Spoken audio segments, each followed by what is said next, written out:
L'appréhension des risques énergétiques et environnementaux est un des plus grands défis contemporains auxquels notre société est confrontée.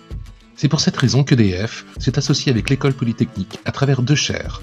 La chaire Développement durable, conclue en 2003, et la chaire Énergie durable, signée en 2008, qui fête aujourd'hui leur 20e et 15e anniversaire. Je m'appelle François Villem, je suis directeur de recherche au CEA, le commissariat à l'énergie atomique et aux énergies alternatives. Et je suis également donc porteur de la chaire Énergie durable depuis 5 ans. La chaire Énergie durable a une composante principale sur le nucléaire. L'activité principale de la chaire, c'est l'activité d'enseignement.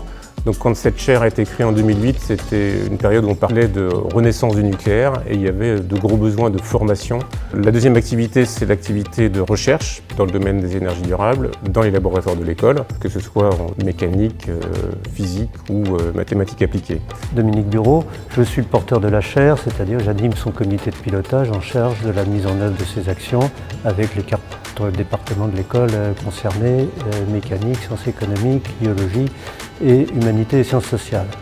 La chaire DDX n'est pas un programme de recherche, c'est une chaire d'enseignement et de recherche pluridisciplinaire. Donc notre rôle, c'est à la fois de développer l'enseignement dans les thématiques liées au développement durable, développer les échanges avec le monde industriel sur ces thématiques. Bonjour, mon nom est Lucia Reining. Je suis directrice de recherche au CNRS, au laboratoire des solides irradiés à l'École Polytechnique. Nous travaillons entre autres dans le groupe sur le photovoltaïque. Et une des questions majeures pour la production de l'énergie par le photovoltaïque, c'est comment séparer les charges aux interfaces entre matériaux.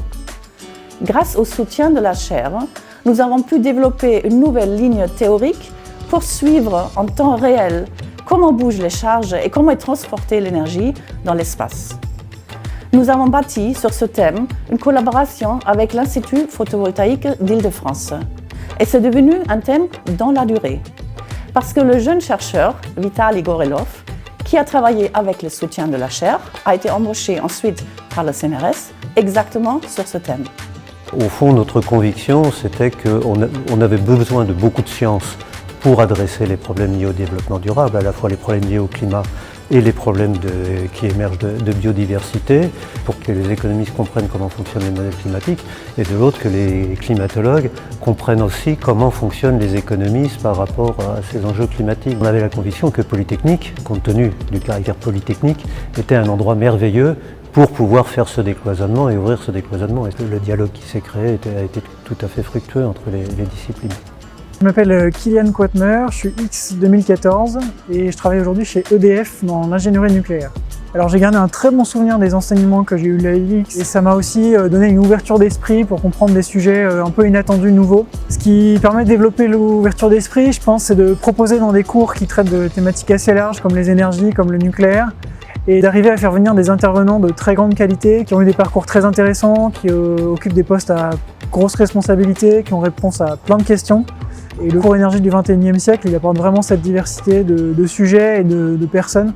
C'est très important pour EDF de s'investir dans les questions d'enseignement parce qu'en fait, nous avons des besoins considérables de recrutement dans les années qui viennent. Dans le nucléaire, en fait, on a besoin, entre EDF et la filière nucléaire française, de recruter 10 000 personnes par an, dont 3 500 à 4 000 ingénieurs chaque année dans les 10 ans qui viennent.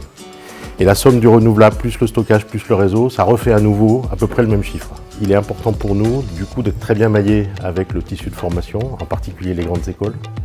Il y a un sujet de féminisation de l'industrie. L'enseignement supérieur long en France, on a à peu près 20% de femmes dans les filières scientifiques et techniques. Et donc on a vraiment besoin que les gens aillent vers l'industrie. Et puis si possible d'augmenter drastiquement la proportion de femmes qui vont dans l'industrie. Voilà, je pense que c'est nécessaire tout simplement pour que l'industrie soit représentative du monde dans lequel nous vivons. Alors, une des choses qui m'a vraiment motivé pour m'investir dans la chaire énergie durable, c'est le manque de communication ou la mauvaise communication qu'il y avait sur les énergies en général et sur l'énergie nucléaire en particulier. Donc déjà, il y avait souvent la confusion de énergie égale électricité et énergie bas carbone égale photovoltaïque et éolien. Alors on sait que c'est beaucoup plus compliqué que ça. Et dans les énergies bas carbone, il y a aussi, je dirais en particulier, le nucléaire. Comme toute source d'énergie, le nucléaire a ses inconvénients, mais il a aussi ses avantages. Il y a le fait d'être très bas carbone, il y a le fait d'être assez économe en surface au sol occupé et en utilisation de matière et en termes aussi donc, de combustible. Donc si on utilise bien l'uranium, en particulier avec les réacteurs de 4e génération, on peut avoir une énergie qui est vraiment durable. sous-jacent de la chaire, c'est d'avoir un partenariat de longue durée et éviter tout malentendu, c'est-à-dire qu'on n'est pas un fournisseur d'études pour le sponsor. On met en place une chaire dans la longue durée avec le sponsor et c'est bien comme ça que ça a pu être conçu depuis 20 ans.